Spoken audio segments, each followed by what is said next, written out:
JDS Kerala ഘടകത്തെ RJDയിലേക്ക് സ്വാഗതം ചെയ്ത് RJD സംസ്ഥാന അധ്യക്ഷൻ MV ശ്രേയാംസ് കുമാർ. സോഷ്യലിസ്റ്റ് പാർട്ടികളുടെ ഐക്യമുണ്ടാകണം, ദേശീയ നേതൃത്വവുമായി ബന്ധം ഉപേക്ഷിക്കുമെന്ന് പറയുന്ന കേരളത്തിലെ JDS നേതാക്കൾ ദേശീയ സമിതിയിലെ പദവികൾ രാജിവെച്ചിട്ടില്ല എന്നും MV ശ്രേയാംസ് കുമാർ പറഞ്ഞു.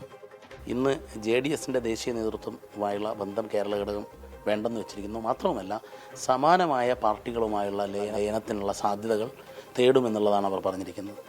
JDS മുമ്പും ഇത് പറഞ്ഞതായിരുന്നു, അതായത് അഖിലേന്ത്യാ നേതൃത്വമായുള്ള ബന്ധം വിച്ഛേദിക്കുന്നത് പറഞ്ഞായിരുന്നു. പക്ഷേ സാങ്കേതികമായി നോക്കുകയാണെങ്കിൽ ഇപ്പോൾ അവരുടെ ദേശീയ ഭാരവാഹികൾ ആരും രാജിവെച്ചിട്ടില്ല. അപ്പോൾ അതുകൊണ്ട് ഭാഗമല്ല എന്ന് പറഞ്ഞാലും സാങ്കേതികമായി ഭാഗമാണ്. അവരിപ്പം ഇടതുപക്ഷ മുന്നണിയിലെ മറ്റുള്ള കക്ഷികളുമായി ചർച്ച ചെയ്യാൻ തയ്യാറാണെന്ന് പറഞ്ഞാൽ അവിടെ സ്വാഗതാർഹമാണ്. ഞാൻ സ്വാഗതം ചെയ്യുന്നു. നമ്മൾ ഒരുമിച്ച് നിന്ന ആൾക്കാരാണല്ലോ, അതുകൊണ്ട് യോജിക്കുന്നതിൽ കുഴപ്പമില്ല. പക്ഷേ JDS ആയിട്ട് യോജിക്കാൻ സാധിക്കില്ല. അവർക്ക് നമ്മളുമായിട്ട് ചർച്ച ചെയ്യാം, അങ്ങനെ വേണമെന്നുണ്ടെങ്കിൽ അത് പൂർണ്ണ മനസ്സോട് നമ്മൾ സ്വാഗതം ചെയ്യും. RJDയിലേക്ക് JDSന് ലയിക്കാനുള്ള സാധ്യത, കാരണം രാഷ്ട്രീയമായി വലിയ തടസ്സത്തിന് സാധ്യതയില്ല, കാരണം സമാനമായ സാഹചര്യമാണുള്ളത്. അതിന് എങ്ങനെയാണ് ശ്രേംസി കാണുന്നത്? ആ പാർട്ടി എടുക്കേണ്ട തീരുമാനമാണ് JDS. എൻ്റെ അഭിപ്രായത്തിൽ സോഷ്യലിസ്റ്റ് ചേരികളെ ശക്തിപ്പെടുത്താൻ വേണ്ടി നമ്മൾ ഒരുമിക്കണം എന്നാണ് എൻ്റെ വ്യക്തമായ അഭിപ്രായം. വിനീത VG 24ൻ്റെ റിപ്പോർട്ടറാണ്. അവരെ ആ കേസിൽ പോലീസ് പ്രതിയാക്കിയിരിക്കുകയാണ്, ഗൂഢാലോചന കുറ്റം ചുമത്തിയിട്ട്. അതിനെ എങ്ങനെയാണ് ഒരു മാധ്യമ മേധാവി എന്നുള്ള നിലയിൽ? അത് ശരിയായ നടപടിയല്ല. കാരണം പോലീസിൻ്റെ ഭാഗത്ത് അങ്ങനെ ഒരു നടപടി വരാൻ പാടില്ലായിരുന്നു. ഏതായാലും അത് പോലീസിൻ്റെ ഭാഗത്തുനിന്ന് പറ്റിയ വീഴ്ച തന്നെയാണ്. അങ്ങനെ നടന്നു കഴിഞ്ഞാൽ പിന്നെ മാധ്യമ സ്വാതന്ത്ര്യം എവിടെയുള്ളത്?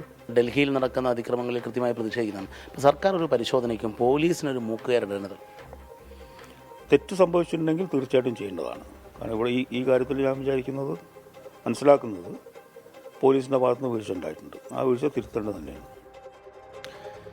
ദീപക് ധർമ്മടം ചേരുന്നുണ്ട് വിവരങ്ങളുമായി കോഴിക്കോട്ട് നിന്ന്. ദീപക്, രണ്ട് കാര്യങ്ങൾ. ഒന്ന്, ഈ RJD ഇപ്പോൾ വാതിൽ തുറന്നിടുന്നുണ്ട്, പക്ഷേ കേരളത്തിലെ JDS നേതാക്കളുടെ നിലപാട് അതുമായി ബന്ധപ്പെട്ട് എന്തായിരിക്കും? സമാന മനസ്സുള്ളവരുമായി യോജിക്കാമെന്നൊക്കെ ഒരു നിലപാടുണ്ടെങ്കിലും ഒരു ലയനം സഖ്യം എന്നുള്ള നിലയിലേക്കൊക്കെ കാര്യങ്ങൾ പോകുമ്പോൾ ഏത് തരത്തിലുള്ള ഒരു തുടർനീക്കം നമ്മൾ അതുമായി ബന്ധപ്പെട്ട് പ്രതീക്ഷിക്കണം? മറ്റൊന്ന്, വിനീത VGക്കെതിരായ കേസിൽ രൂക്ഷമായ വിമർശനം, പോലീസ് നടപടിയുമായി ബന്ധപ്പെട്ട് രൂക്ഷമായ വിമർശനവും ശ്രേയാംസ് കുമാറിൻ്റെ ഭാഗത്തുനിന്ന് ഉണ്ടാവുന്നുണ്ടല്ലോ. ദീപക് ധർമ്മടം. രണ്ട് കാര്യങ്ങളാണ് ഇതിൽ. ഒന്ന്, ഇടത് മുന്നണിയിലെ ഒരു നേതാവ്, RJDയുടെ സംസ്ഥാന അധ്യക്ഷൻ MV ശ്രേയാംസ് കുമാർ രാഷ്ട്രീയമായ ഒരു പരാമർശത്തിന് തയ്യാറാകുന്നു. അത് JDSനെ സ്വാഗതം ചെയ്യലാണ്. JDSന് മുൻപിൽ വാതിൽ തുറന്നിട്ടിരിക്കുന്നു, അവർക്ക് ലയിക്കാം എന്നുള്ളതും അവർ സോഷ്യലിസ്റ്റ് ഐക്യമാണ് ലക്ഷ്യമിടുന്നത് എന്നുള്ളതാണ്. പക്ഷേ എന്നാൽ അതിനേക്കാൾ അതിരൂക്ഷമായി അദ്ദേഹം പോലീസിനെ വിമർശിച്ചിരിക്കുന്നു എന്നുള്ളതാണ്. 24 റിപ്പോർട്ടർ വിനീത VGക്ക് എതിരെ എടുത്ത കേസിൽ പോലീസിന് തെറ്റുപറ്റിയിട്ടുണ്ട്, അതുകൊണ്ട് തന്നെ തിരുത്തണം, സർക്കാർ ആ രീതിയിൽ ഇടപെടണം എന്നാണ് പറയുന്നത്. മാധ്യമ സ്വാതന്ത്ര്യം ഉറപ്പാക്കാൻ സ്വാഭാവികമായും ഇത്തരത്തിലുള്ള ഫോൺ കോളുകൾ ഒരു മാധ്യമ പ്രവർത്തകർക്ക് വരിക എന്നുള്ളത് ഉണ്ടാവുന്നതാണ്. മറ്റൊരു കാര്യം, ഈ രീതിയിൽ കരിങ്കൊടി കാണിക്കുന്നതും പ്രതിഷേധം നടത്തുന്നതും മാധ്യമ പ്രവർത്തകർ ദൃശ്യമാധ്യമങ്ങൾ കാണിച്ചില്ലെങ്കിൽ തന്നെ സമരം ഇല്ലാതാകും എന്നൊരു വേളയിൽ അദ്ദേഹം പറയുന്നു. പക്ഷേ ഈ സമരങ്ങളെല്ലാം റിപ്പോർട്ട് ചെയ്യാൻ മാധ്യമ പ്രവർത്തകരെ സ്വാഭാവികമായും ഈ സമരക്കാർ വിളിക്കുകയും കോളുകൾ ഉണ്ടാവുകയും സ്വാഭാവികമാണ്. MV ശ്രേയാംസ് കുമാർ ഇതിൽ അർത്ഥശങ്കയ്ക്കിടയില്ലാത്ത വിധം പറയുന്നത് പോലീസിന് തെറ്റുപറ്റി എന്നുള്ളതാണ്. പോലീസിന് തെറ്റുപറ്റിയ കാര്യത്തിൽ തിരുത്തൽ ആവശ്യമുണ്ട്, അതിന് സർക്കാരിൻ്റെ ഇടപെടൽ വേണമെന്നാണ് മാധ്യമ മേധാവി കൂടിയായ, മാധ്യമ സ്ഥാപനത്തിൻ്റെ ഉടമസ്ഥൻ കൂടിയായ, നേരത്തെ KTFൻ്റെ ഒക്കെ പ്രസിഡൻ്റായിരുന്ന, INSൻ്റെ ഒക്കെ ചുമതലക്കാരനായിരുന്ന RJDയുടെ സംസ്ഥാന പ്രസിഡൻ്റായ മുൻ MP ആയ ശ്രേയാംസ് കുമാർ പറയുന്നത്. റീജിത്ത്.